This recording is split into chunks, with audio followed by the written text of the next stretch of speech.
Redditors, what crazy-ass story do you need to tell? TLDR. Narrowly avoided being sent to prison for 10-20 years for several drug crimes, and instead paid minimum fines due to some quick thinking and taking a huge risk late to the party. But, when I was in high school and the few years after, my primary source of income was selling pot. One day I was just hanging out at home with the GF. We went to the Circle K a few houses down and got some beer. The clerk, who I knew pretty well at this point, asked if he knew where I could get a dub sack. I said sure and that I'd be back soon. I go home and forget about it. An hour or two later, I'm like, oh shit, remember, weigh it out and go back.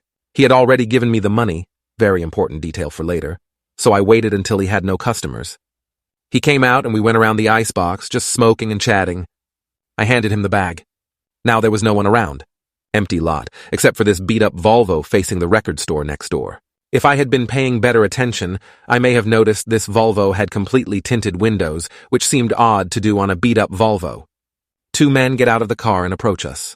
One tall, skinny guy wearing 100% denim, and another guy who looks like Dog the Bounty Hunter in a beige sweater. They approach us and ask how we're doing. Me and Clerk look at each other like, you know these guys? Then all of a sudden, the flash badges and yell, EPD, you're under arrest, and cuff us, separate us, and search us. Beige Dog goes through my texts, finds a couple dubious ones, a few crumpled up 20s, starts trying to get me to admit to doing a lot of business today, blah blah. Then they surprise me by walking me and my GF back to my porch, saying they've seen me come and go quite a bit, and just want to make sure you don't have a pound of heroin in there, and they'll just charge me with a misdemeanor. Otherwise it will be jail and a felony.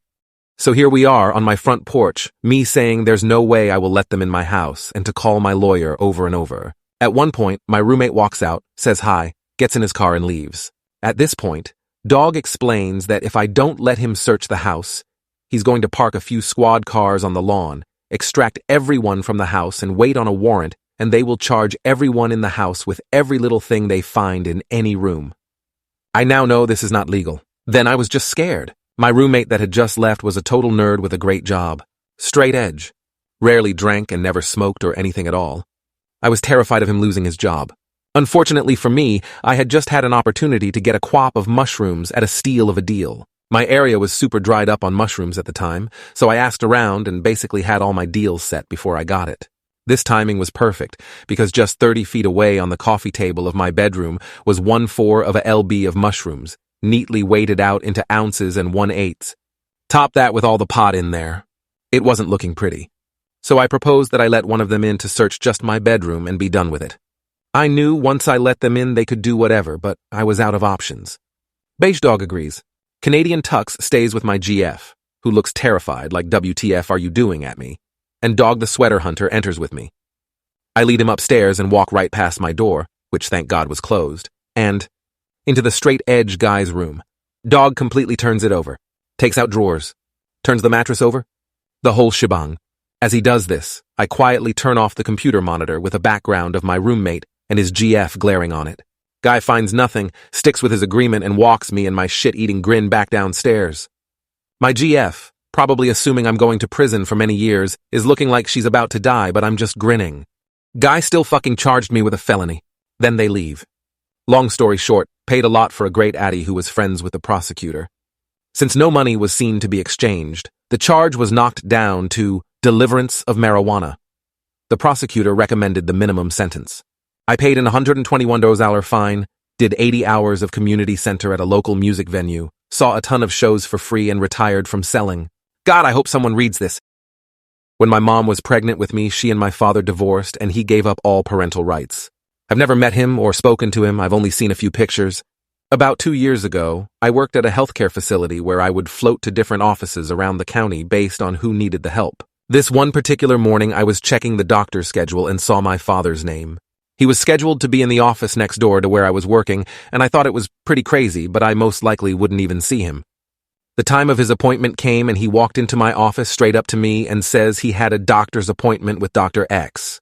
My heart was racing because I knew it was him as soon as he walked through the door. I told him Dr. X was the office next door and he left. A little while later, I walked over to the other office to deliver some faxes, and on my way out, he trailed behind me and I held the door for him. He said thank you, and that was my one and only interaction with my father in my 30 years of living. 3-4 years ago. I was living in this bigger European city, mill people, for some years now. I went with a girl to a pub, and since all tables were full, we sat at the bar. There was an older guy sitting next to me, 50-ish, white hair, smoking a cigar, who kind distracted me, because he reminded me of my uncle. Now mind, my uncle was living in the US for around 25 years already. He didn't look like that dude, nor did he act too similar. That bar guy just had some gestures that reminded me of him, mixed with the look of another distant relative. So, the girl I was with goes to the toilet, so I can't hold back anymore and look this dude in the eyes and tell him he reminds me of my uncle. He jokingly asks, "What's his name?"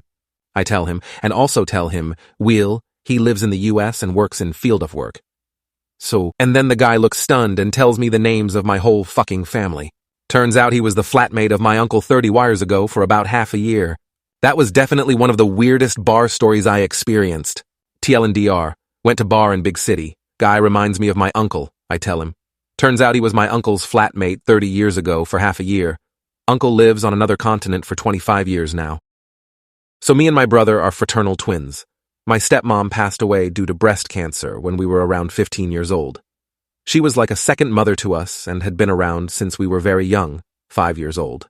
Now fast forward to our junior year of college. I attended a school in upstate NY while he attended a university in the state of Florida. One night I woke up in sweat with tears coming down my eyes. I had the most vivid dream. I was in a house and my stepmother was there. I knew she had passed in this dream, which was a first for me. She hugged me, told me how handsome I had become and that she loved me.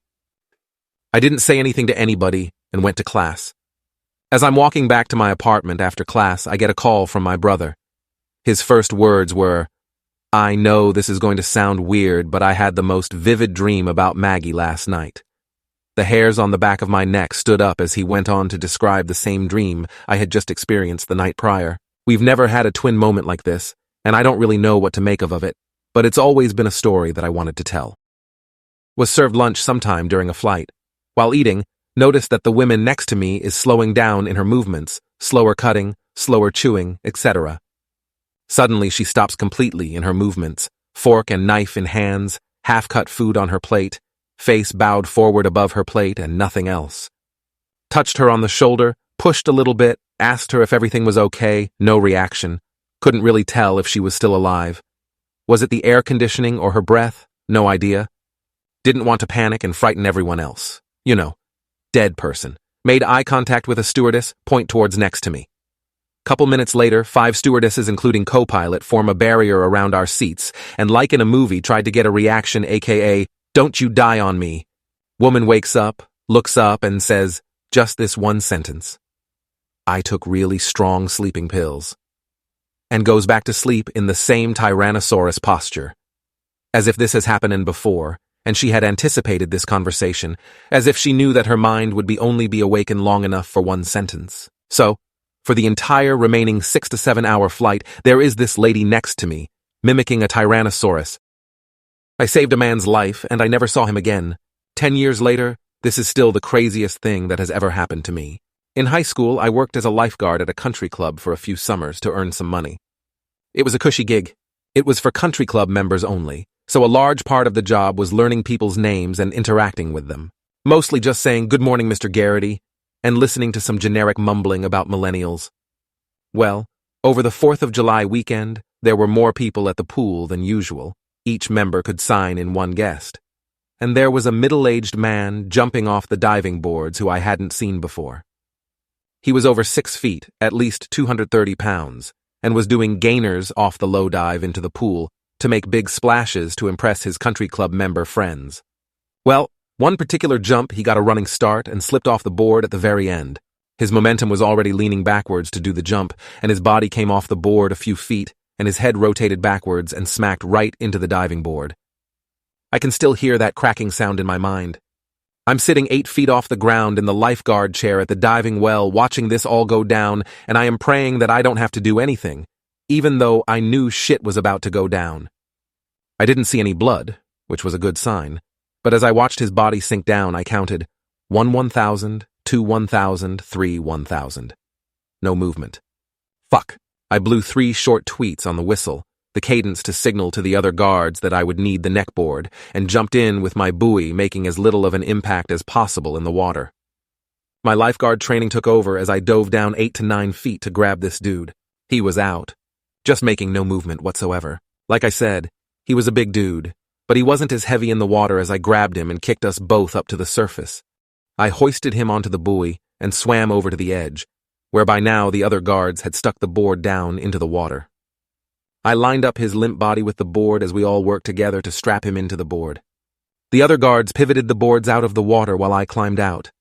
I took a half-second look around to a half-dozen shocked faces, and it became clear to me that this was my show. Great. Still obeying my adrenaline-fueled rote memory of my training, I shouted for someone to call an ambulance as I made a decision. See, I thought he probably had a next injury. The board he was strapped into is designed to not move his head, so he doesn't further injure his neck or back. But he wasn't visibly breathing, so I had to save his life at whatever cost it took. Or at least that's what my 16-year-old brain decided, so I started chest compressions. What they don't tell you about chest compressions is that you are breaking shit. You can feel bones and cartilage cracking under your palms. It feels horrible. I still haven't been able to shake that feeling. 1 round of 30, and then I did 2 breaths into his mouth. His head was already titled back a bit from being in the board, so I didn't have to move his neck. After 2 breaths, I went back to chest compressions, and after 5 or 6, a little water leaked out of his mouth. He coughed a few times, and the other guards picked up the board and whisked him away so fast I didn't even know what happened. I rolled over onto the concrete, a tinnitus like ringing in my head, my heart racing, just sitting there taking it in. I went into some trance as my teenage body struggled to deal with what just happened. Start to finish, it probably only took about 6 minutes, but it felt like a lifetime of stress and nausea had built up in my body. I was walked over to the guard shack, dried off, and walked up to the country club's nicer member buildings. The manager, who was a friend's dad and had gotten me the job, sat down with me as we talked about what happened. I gave him the basic details, signed some documents, and was sent home for the day. Like I said, I was in some kind of trance and was just operating on autopilot. I'm not sure how much sense I was making at the time, and it took me several hours to process what just happened. I came back from my shift a few days later, and I was told by another lifeguard that the guy was okay. I was thanked profusely by the member who brought him as a guest, but I never saw that guy again.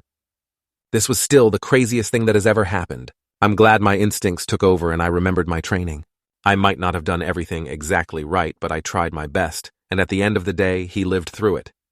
I hope that guy's doing okay. Hey, thanks for watching. If you liked this video, make sure to check out the video on screen, and don't forget to like and subscribe for more daily Reddit stories.